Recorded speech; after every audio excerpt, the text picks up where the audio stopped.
বর্তমানে অনেকেই আছে যারা 4-5টা বেশি সূরা পারে না। এখন তারা যদি 5 ওয়াক্ত নামাজ অল্প কিছু সূরা পাঠ করে আদায় করে তাহলে কি চলবে?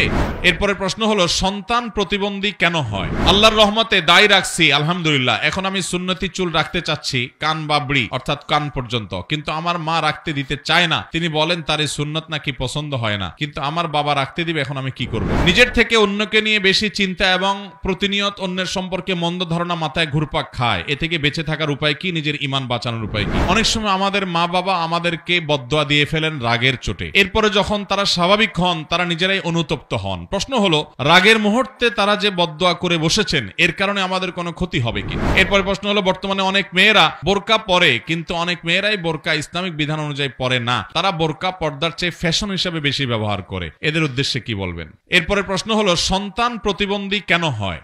সন্তান প্রতিবন্ধী কেন হয় ভাই? আল্লাহ রাব্বুল আলামিনের কোন হিকমা, কোন রহস্য আছে। হয়তো বাবা মাকে আল্লাহ তাআলা তাদের সবরকে আল্লাহ তাআলা পরীক্ষা করেন এবং এর মাধ্যমে তারা সবর করতে পারলে তাদের আল্লাহ তাআলা জান্নাত দেন, গুনাহ মাফ করেন, অথবা আল্লাহ তাআলা অন্য কোন হিকমত আছে। কিন্তু আমাদের সমাজে একটা কুসংস্কারাচ্ছন্ন বিশ্বাস আছে যে মা যদি খারাপ হয়, বাপ যদি খারাপ হয়, কপাল পোড়া হয়, আল্লাহর পাপিষ্ঠ বান্দা হয়, তাহলে তাদের সন্তান প্রতিবন্ধী হয়। এমন কোন কথা কোরআন হাদিসে কোথাও বলা হয় নাই। প্রতিবন্ধী অনেক নেককার মানুষের ঘরে হতে পারে কি পারে না। আমাদের এই সমাজে কারোর যদি প্রতিবন্ধী সন্তান হয় ওই লোকটার প্রতি সবাই দয়া মায়া হওয়া উচিত, তাকে সবাই সাহায্য করা উচিত যে সন্তানটাকে নিয়ে কত কষ্টে আছে বেচারা, উল্টা বরং আরো খোঁচাখুচি করে তার কষ্ট আরো বাড়ায় দেয়। এই সমস্ত কুসংস্কার আমাদেরকে বিদায় করতে হবে ইনশাআল্লাহ।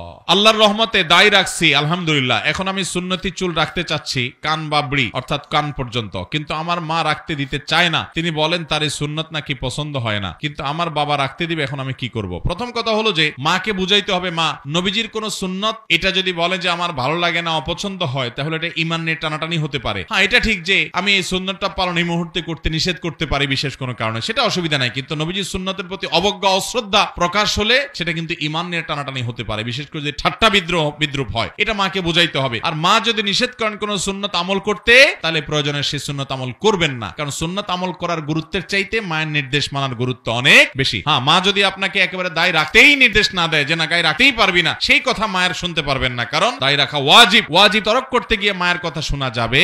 বিনয়ের সাথে মাকে জানাতে হবে মা তোমাকে আমি ভালোবাসি, তোমার কথা আমি সবকিছু করতে রাজি, কিন্তু নবীর নির্দেশ মানতেই হবে। আফুল্লুহা আর খুল্লুহা, সেজন্য আমি দায়ী, তোমার কথা চাচতে পারবো না। তবে হ্যাঁ, চুল লম্বা করে এটা তো সুন্নাহ। অতএব সুন্নাহর ক্ষেত্রে যদি মা নিষেধ করে সেটা আপনি মানবেন, মায়ের নির্দেশকে প্রাধান্য দিবেন। নিজের থেকে অন্যকে নিয়ে বেশি চিন্তা এবং প্রতিনিয়ত অন্যের সম্পর্কে মন্দ ধারণা মাথায় ঘুরপাক খায়। এ থেকে বেঁচে থাকার উপায় কি? নিজের ঈমান বাঁচানোর উপায় কি? আমাদের এই যুগে বেশিরভাগ লোক নিজের চরকায় তেল না দিয়ে অন্যের চরকায় তেল বেশি দেয়। বিশেষ করে ফেসবুকে গেলে দেখবেন যে অমুকের ঈমান নাই, অমুক কাফের হয়ে গেছে, অমুকের এই ভুল হয়েছে, অমুকের ওইটা হয়েছে, নিজের কোনো খোঁজ খবর।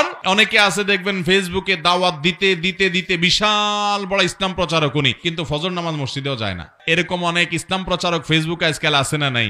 ফেসবুকের লেখাজোখা পড়ে তার পোস্ট দেখে মানুষ মনে করে কত বড় আলেম, শেখ, দায়ী। অনেকে হয়তো তারে পাইলে ধরে মাহফিলও দাওয়াত দিত, অথচ যায় দেখে যে নামাজটাও ঠিক মতো আল্লাহর বান্দা।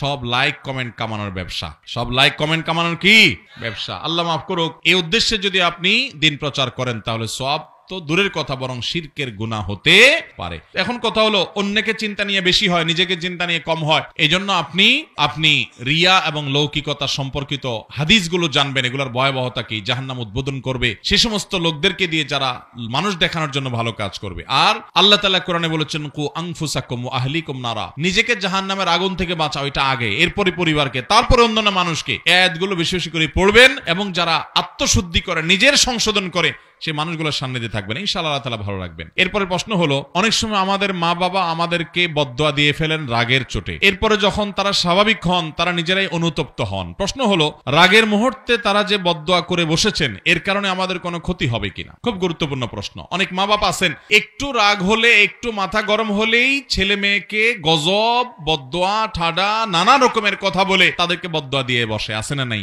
খুব খারাপ কথা, কথায় কথায় বদদোয়া দেওয়া, এটা ভালো জিনিস না, কিন্তু আবার মা বাবার বদদোয়া সন্তানের জন্য খুব ডেঞ্জারাস বিষয়। কিন্তু যদি অপাত্রে অন্যায়ভাবে বদদোয়া দেয়, সন্তান এই বদদোয়া পাওয়ার উপযুক্ত না, মা বাপ ভুল বুঝে বদদোয়া দিয়ে দিলেন। অনেক সময় দেখা যায় মা বাপ অন্যায় চাচ্ছেন, এই অন্যায় চাওয়া পূরণ না করার কারণে সন্তানকে উনি বদদোয়া দেওয়া শুরু করে দিলেন। এরকম উল্টাপাল্টা বদদোয়া যদি দেন, ইনশাআল্লাহ এর কারণে সন্তানের ক্ষতি হবে।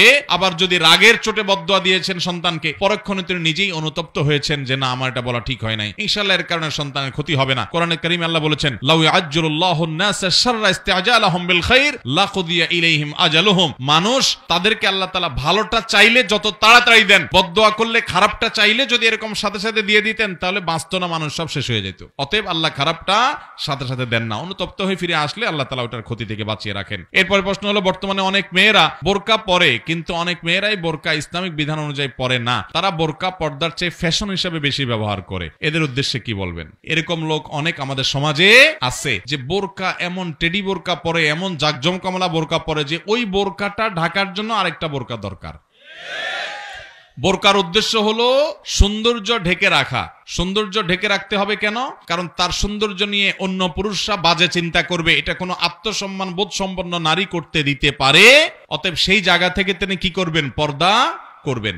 এখন বোরকাটাই যদি মানুষের দৃষ্টি, পুরুষদের দৃষ্টিকে আকৃষ্ট করে, এত জাকজমকপূর্ণ হয়, তাহলে তো সেক্ষেত্রে সৌন্দর্য বরং আরো প্রকাশ করলেন। আল্লাহ বলেছেন, ওয়ালা ইউবদিনা যিনাতাহুন্না, নারীরা তাদের সৌন্দর্য প্রকাশ করবে না, ইল্লা মা যাহারা মিনহা, তবে যেটা তার সব পর্দা করার পরও থাকে প্রকাশ, সেটা ভিন্ন কথা, অর্থাৎ বাইরের অংশ, কাপড়ের বাইরে, এটা তো দেখা যেতে পারে, কিন্তু কাপড় দিয়ে তার সৌন্দর্যকে ঢাকবে। অতএব জাকজমকপূর্ণ বোরকা এটা বোরকা না, এটা ফ্যাশন। এটার কারণে পর্দা করার যে সওয়াব সেটা হাসিল হবে না, এবং পর্দা করার যে ফরজ আমল সেটা হবে না।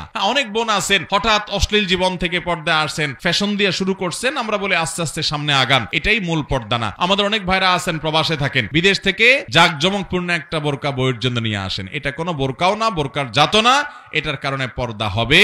পর্দা হলে পরিপূর্ণভাবে ঢোলা ঢালা হবে, টাইট হবে না, অতিরিক্ত চাকচিক্য, কারুকার্য যদি থাকে তাহলে আর বোরকা হলো কি? অতএব এই বোরকা পড়লে পর্দা হবে না। এরপরে প্রশ্ন হলো, বর্তমানে অনেকেই আছে যারা 4-5টা বেশি সূরা পারে না, এখন তারা যদি 5 ওয়াক্ত নামাজ অল্প কিছু সূরা পাঠ করে আদায় করে, তাহলে কি চলবে, নাকি কিছু বেশি গুরুত্বপূর্ণ সূরা পাঠ করতে হবে? সূরাগুলো কি কি তা জানাবেন। 5 ওয়াক্ত ফরজ নামাজে এবং সুন্নত নামাজে আমরা সূরা ফাতিহার পর অন্য সূরা মেলাবো, শুধু 4টা সূরাই আছে, এটা দিয়েই সব নামাজ পড়েন, যদি নামাজ তো হয়ে যাবে, কিন্তু এটা উচিত না। একজন মুসলমান 4টা সূরা ছোটবেলা মুখস্থ করছেন, এখন আর 2টা করেন, আরেকটা করেন, 1 মাস ধরে চেষ্টা, সামনে রমজান মাস আসতেছে, কোরআন নাজিলের মাস, চেষ্টা করে আপনি 1টা-2টা সূরা বাড়ান, যাতে করে এক এক নামাজে এক একটা আপনি পড়তে পারেন। কিন্তু এই 4টা দিয়ে যদি নামাজ পড়েন আপনি, ইনশাআল্লাহ গুনাহ হবে না, নামাজ হয়ে যাবে।